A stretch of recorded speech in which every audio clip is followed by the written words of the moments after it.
Hey folks, Gary Dean here with Sentiment Timing. This is our technical video report for Monday, March 2nd, 2026. So a lot of people were pretty nervous when we woke up today, especially on overnight trading, when we saw the ES that was down like 100 and I think 20 points, and things looked really bad. I was actually getting a lot of phone calls from people asking if we're going to crash. And as I put in the morning notes, well, the war part, I think it's something like 90% of the time going all the way back to 1965. It's up a year later than when it started going down from the war. So, I mean, odds are on your side on that. And it started off, it was crazy because, like I said, we got a good bounce off the futures, and this is the chart that I showed you in the morning notes, and this is the ES, and it came right down to our institutional accumulation zone, and buyers stepped in. There was a great buy signal here, and anybody that was trading overnight and had the software and trade the ES, which I know a few people do, are very happy since he got long at 68.20 and really had zero stress at all.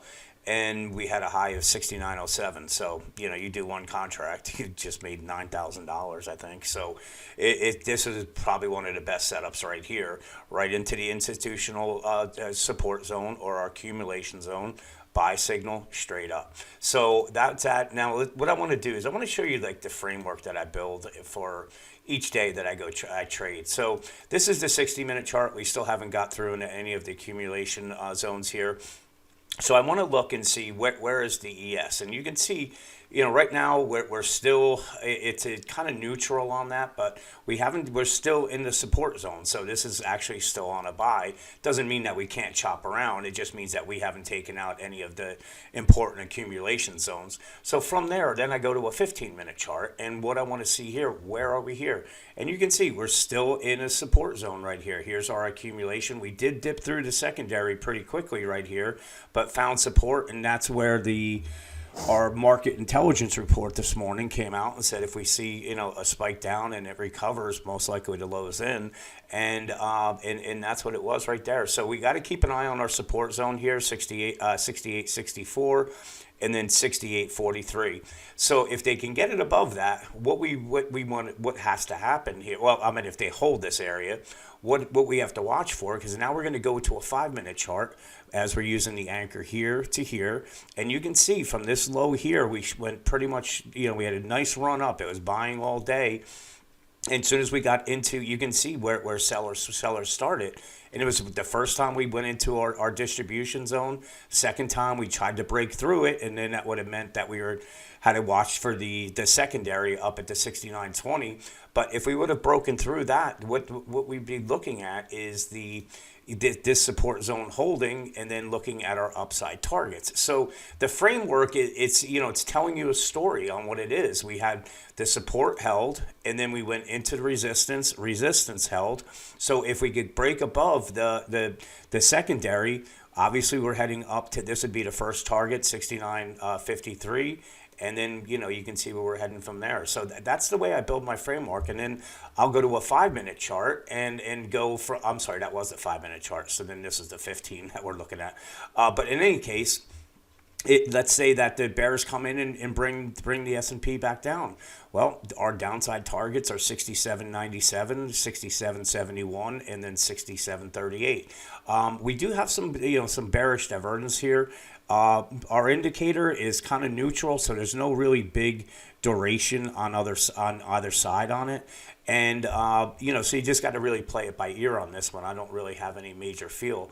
But then what do you do also? Part of this whole framework, I know this is all sloppy, but when you're trading it, when it's going on, there's a lot of these signals you just ignore.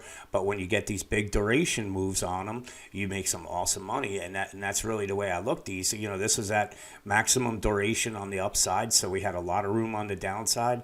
And just from here, you're looking at the S&P going from the 68.66 down to 68.42. So again, you're trading futures or you're trading options. I mean, that's a fantastic trade. Then here's a very clean signal here where you can see we broke through this. We got a clean signal on it, and that's from the 68.69, and we ran all the way up to the 6,900. So another 30 points with a clean sell signal here. So this is the way these work. You just wait for these signals, and you keep an eye on on where your distribution and accumulation zones are. So that's this is short term. We're on a support zone. 5 minutes I think is the only one we're on a sell, and 15 and 60 are on the support. So the bulls have some some room to work with here, just because there's that right now they're building up these support zones. So IWM, we traded them today. We actually had a really decent day because the 1 minute was really clean, and let me explain why. So here we have a full duration buy signal. You can see right where it was right here. That was at 259. Well, let's just say it's right here, 259.50. It ran all the way up to 262. So again, you have 10 contracts on that. That's probably $1,800 you just made within the first first 45 minutes of trading. But then again, we're here. We have a full duration. We got our sell signal, and here's another quick scalp on the downside with the IWM going from 261 down to 270, 260. 41. So it worked really well, but you can see that we now built a support zone from our anchor pivot low to high, and this is what the bulls are going to have to the bears are going to have to defend, or and the bulls are going to have to hold this area. So we have that, and if we take a look at the 5 minute chart, again, a lot less noise than that one, and you can see that we ran right into the resistance zone here. So this is our distribution zone. It made it through it, got to the secondary, and then we saw some selling. We don't really, it's not, we had kind of a good duration, but there was not any sustained selling in the IWM today. I think that was the strongest index out of all of them. And even when we had we had a full duration to the downside, any little dips were being bid back up. And again, we know, this accumulation zone is going from here to here. But when we got this pivot here, this was our support zone right here. It came because it always goes from the low to the high. So it worked out really well. We actually had a decent day in the room.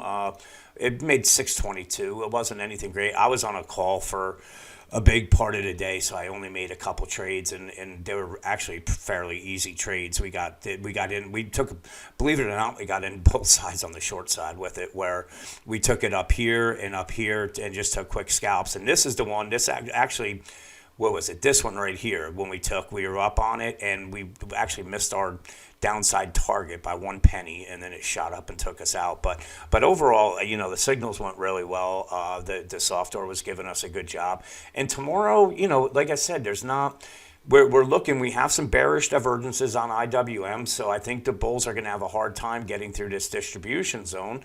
But we have some buy signals on the 60. So any kind of pullback, I think, should get bid back up, and we got to start looking at our upside targets. And on the S&P, the 15-minute is, we do have some bearish divergences. So again, I'd be probably, thinking we're going to get some backing and filling tomorrow. But on the 60s, we don't really have anything. It's just stuck in the middle. So I'm open-ended. It really has become more just trading these signals for me and making these quick trades, because it's just pretty simple.